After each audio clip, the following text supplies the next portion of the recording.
Today's read aloud is called The Book Tree by Paul Chayok. And we can see our end papers here are decorated with lots of open books. The Book Tree.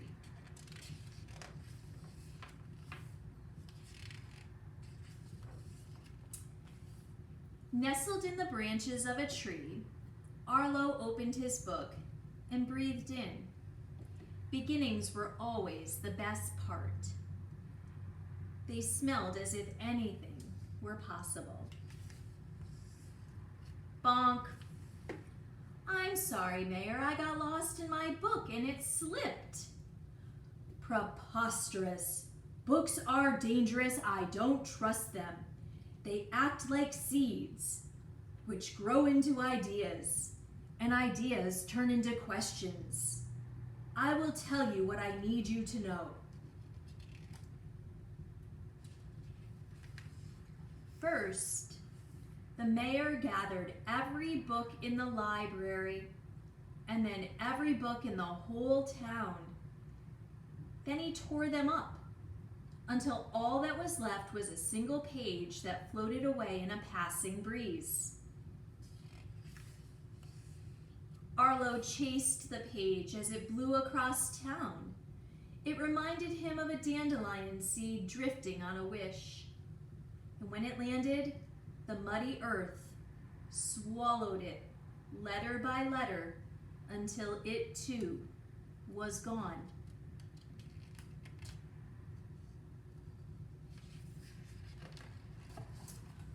Arlo thought that perhaps the mayor was right. After all, he had been elected mayor. He must know something. But without books, Arlo noticed changes wherever he looked. At school, teachers had nothing to read, so story time became nap time. Without cookbooks, restaurants served only dry cereal. No one went to the theater, since actors had nothing to act out. And in the place Arlo loved most, all the shelves were empty. Arlo sat where the last page was buried. He missed the crack and the creak of a book's spine the first time you opened it. He longed for the smell and the crisp texture of a book's pages. But most of all, he missed getting lost in an epic adventure. Sadly, Arlo scratched 2 words into the dirt. Endings were the worst part of any book. The end. But as he stared at the words, they grew into an idea. Arlo sat with pencil and paper and let his ideas flow. He read his stories out loud to anyone who passed by, but no one stopped to listen. And then Arlo heard something, a sound he thought he'd never hear again, that familiar crack and creak. When Arlo looked for the source of the sound, he saw a sprout springing from where the last page had been buried. It began to open its leaves. It reached for Arlo's words, begging for more. With every story Arlo wrote and read aloud, the sprout grew. Arlo wrote a story about a giant and the tree grew tall, stretching for the clouds. He wrote about a fire-breathing beast and its branches became as strong as dragons' claws. He wrote about a magical swan made of paper, and blooms of tissue paper blossomed into books.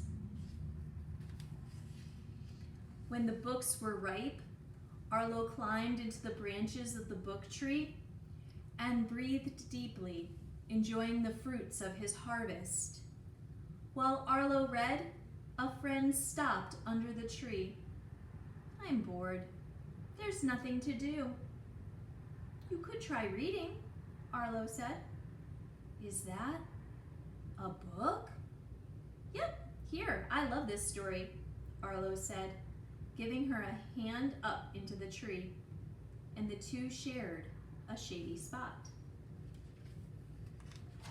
Soon, flocks of readers roosted on the limbs. Books spread through the town like pollen in the wind.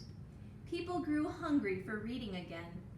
Some wrote their own stories and became book gardeners themselves.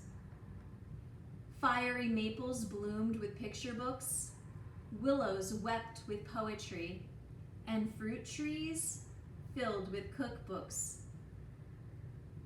They flourished.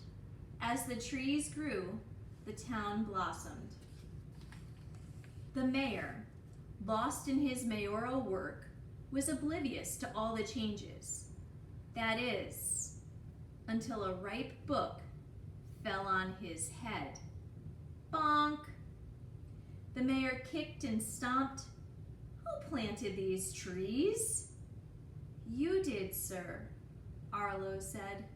When you tore up the books, it planted an idea. Impossible.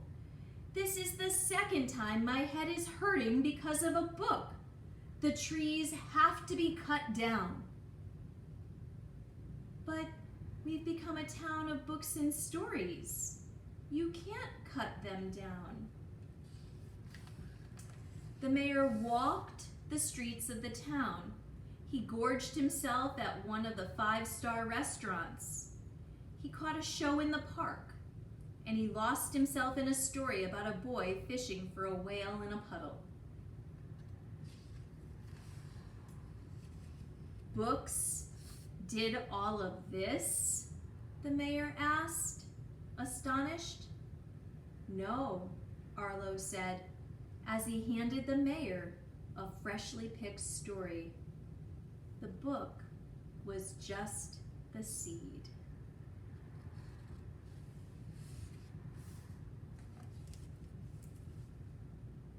The book tree.